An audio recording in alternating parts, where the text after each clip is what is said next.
Look, honey. The CEO leaned back in his leather chair with the casual cruelty of a man who'd never been challenged. I'm going to be straight with you. This position requires someone who can handle pressure, real pressure. Men respect authority from other men. It's just biology. Sarah Rodriguez had heard variations of this speech in 6 different interviews over the past month. The carefully worded rejection that wasn't quite illegal, but left no doubt about their real reasons. I appreciate you coming in, but I don't think you'd be comfortable in our competitive environment.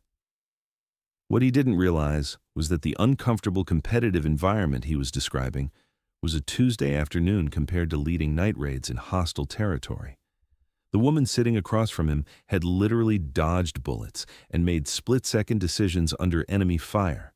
His corporate pressure was about as threatening as a paper airplane. Apex Dynamics in downtown Phoenix marketed itself as a Fortune 500 consulting firm.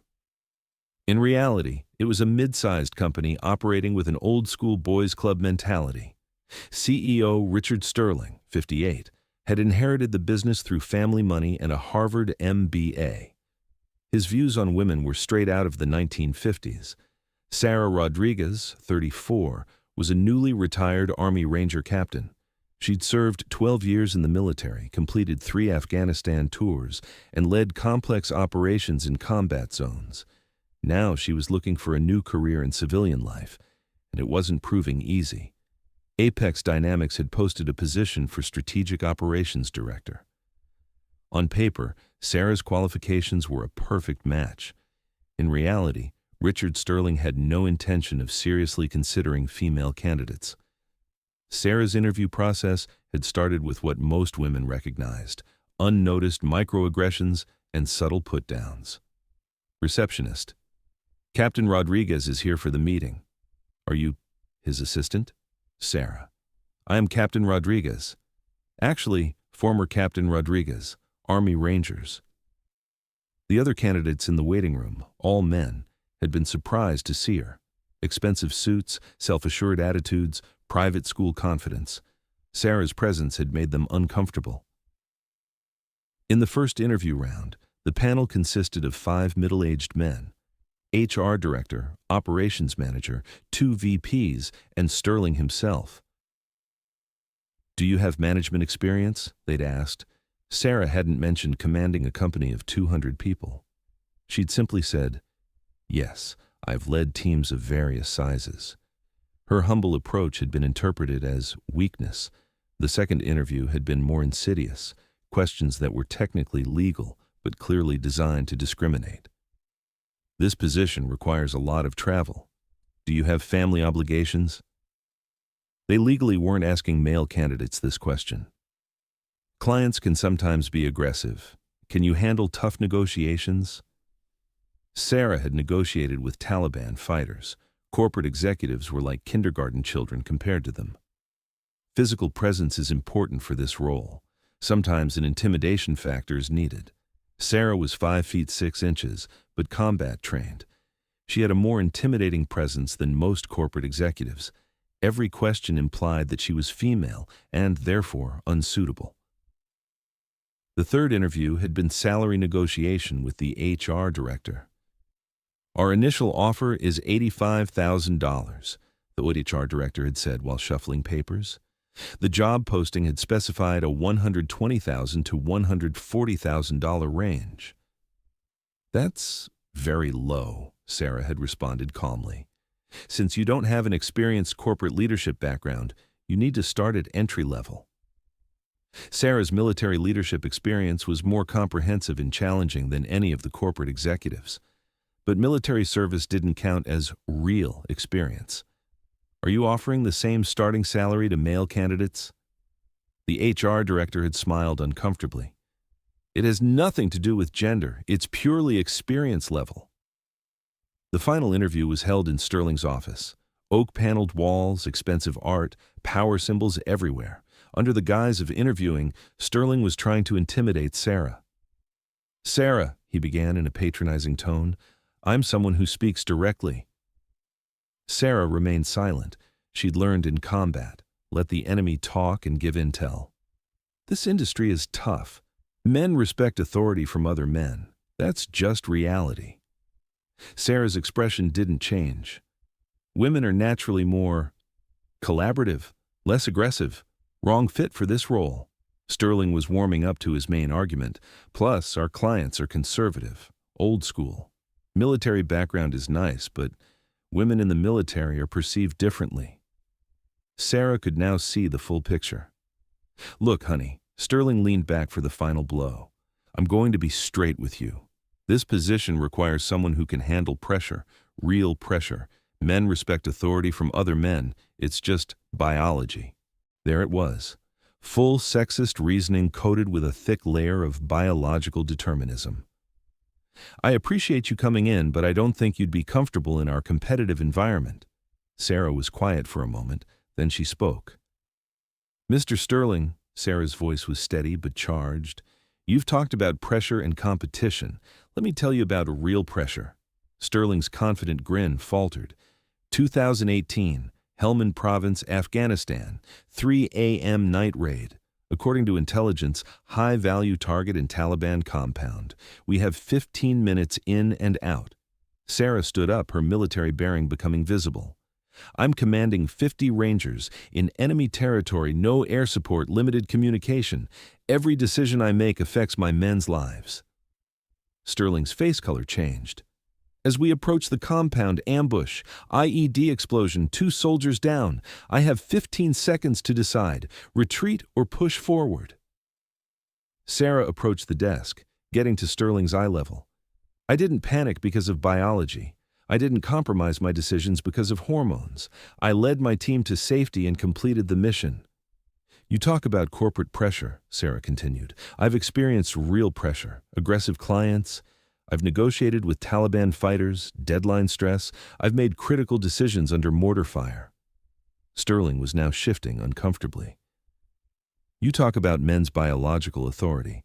I commanded 200 male soldiers in Afghanistan, in a combat zone, and I earned my authority without question.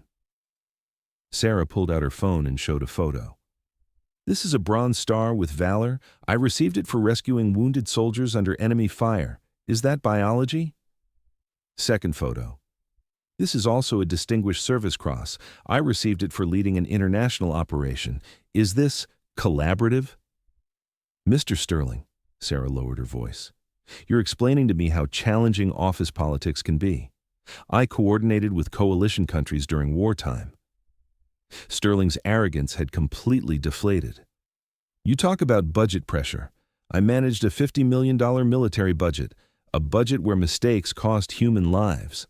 Sarah placed her resume on Sterling's desk.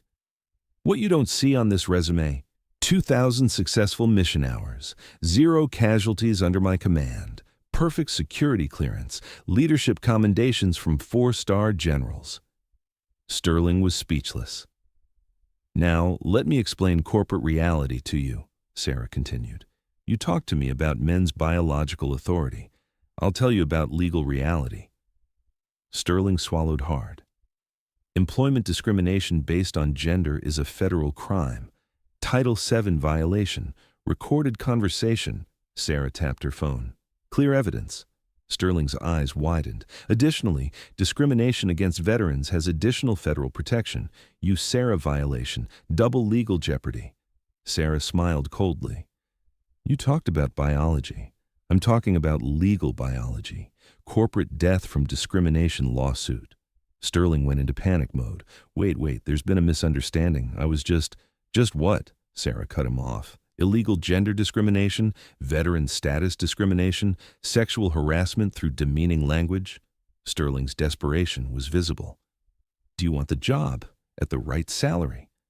Sarah paused. This was her moment of choice. Mr. Sterling, I'm going to propose a deal. Sterling nodded eagerly.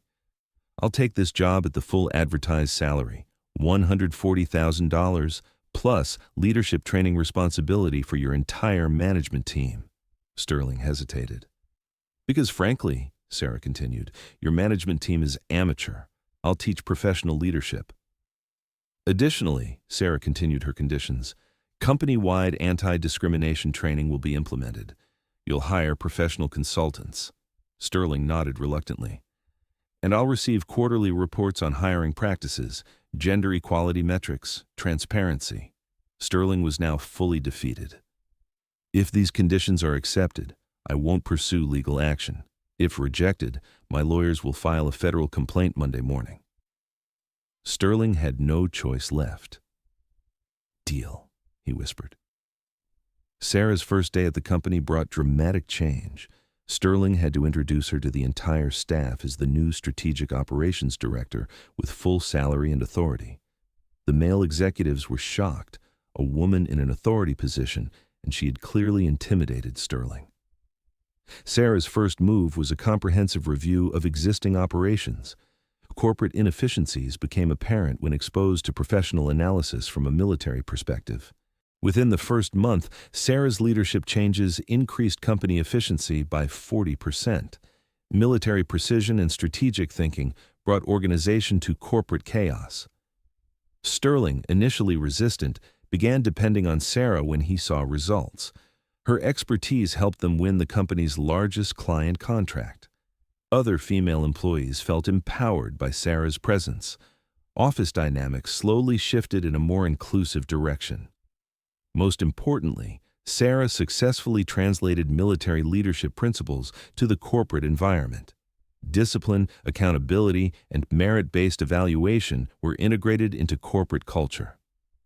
6 months later, Sarah received a promotion, Senior Strategic Director, salary $180,000, with Sterling's reluctant recommendation, the company's first female senior executive position, and performance metrics showed the highest departmental productivity. Sarah's military background was now seen as a company asset, not a liability. Clients valued her expertise, not undervaluing it because of military connection. In a personnel review meeting, Sterling confessed to Sarah, "I was wrong. You're the best hire we've ever made." Sarah smiled. "Mr. Sterling, it's not biology, it's merit." The company became an industry example for veteran hiring and gender equality. Sarah's success story opened doors for other military women, and every time a new female veteran was hired, Sarah personally provided mentorship. Because changing the system was more important than individual success.